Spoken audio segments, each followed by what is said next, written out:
A wrestler, his brother Owen Hart, recently died in a horrible accident during a WWE event.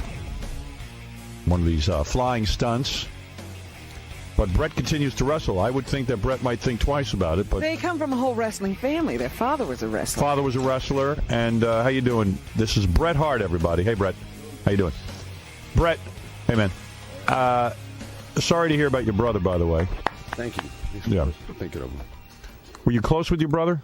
Extremely. I would imagine, because you're both in the same profession, you probably could relate to one another pretty much.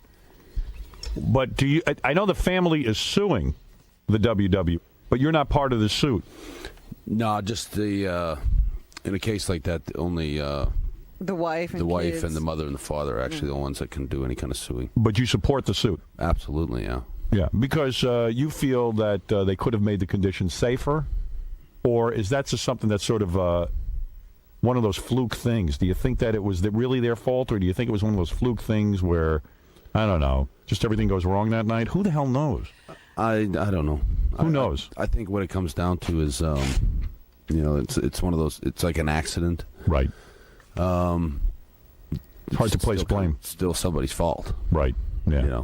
Sooner or later it narrows down to whose fault was it, and that's where you. And evidently, your brother was a great guy. From everyone, any of the wrestlers I've had on this show, they just talk about him in a glowing way. They feel that he was just a down-to-earth guy, not carried away with the business, not carried away with his fame and success, and was a down-to-earth, nice guy to hang with on the wrestling circuit. Yeah, he was.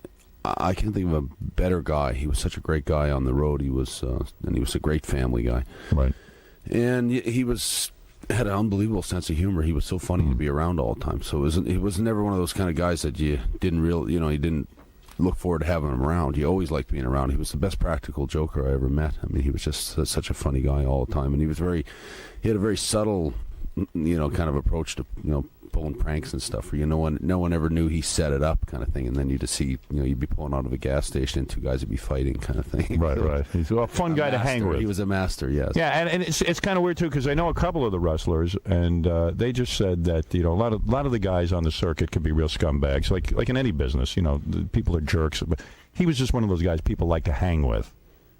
He was fun off air, wasn't stuck up, wasn't a jack off. So it's particularly sad when it's a good guy like that. And you and your brother were close growing up. And your father was an intense, not only wrestling fan, but was he a wrestler himself? Yeah, he was a wrestler, and then he basically became a promoter, which means he sort of used to run the wrestling out in Western Canada. Did you not like him? Was he one of those dads that pressured you into wrestling and forced you? Did he? Because it sounds like you had a violent family. That you had to fight your sisters and stuff. Yeah, it was a kind of a dog-eat-dog world kind of household, But did your dad set it up that way? There's still a wrestling area, isn't there? Yeah, there's a little room they call the dungeon, which still works. But I don't understand growing up. Like, your dad's into wrestling, so therefore all of his kids have to fight each other? Well, no, it wasn't like that. It was like when you have 12 kids, though, that's a lot of kids. It's like a little hotel. It's like a hotel. Or at least it's something to keep them busy and activity. If they are fighting all the time, then perhaps they can wear them out and they'll go to bed. It's winter time most of the time, so we're kind of all stuck in the house. And was he a wealthy man to have 12 children?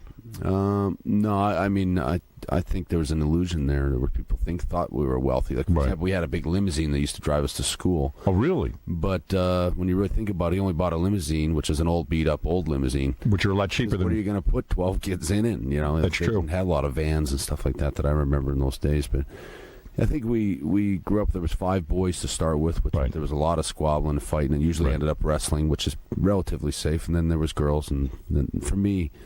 When I grew up as a kid, I grew up surrounded by the girls in the family, which wasn't a very... And the girls are tough? I mean, you are a huge guy. I mean, you're big. You're very muscular.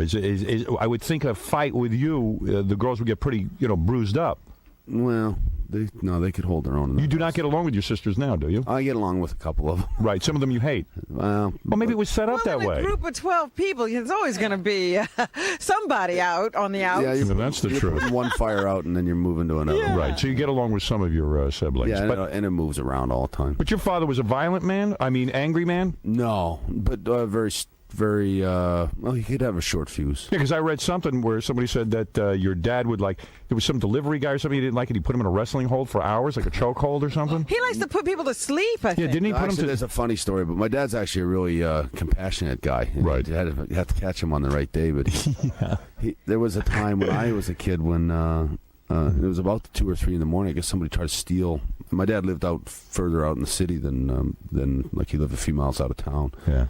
And I guess someone tried to steal his car. He had left the keys in it in the wintertime. I guess the guy got stuck in the driveway. And my dad went out thought it was one of my brothers, and he went out to help this poor soul, and he instead dragged him into the house. I just remember pots and pans smashing all over the place. Right. And my dad tortured him for hours and hours and hours in the kitchen of the house. But can you imagine you're trying to steal a car? And the guy's like a professional wrestler.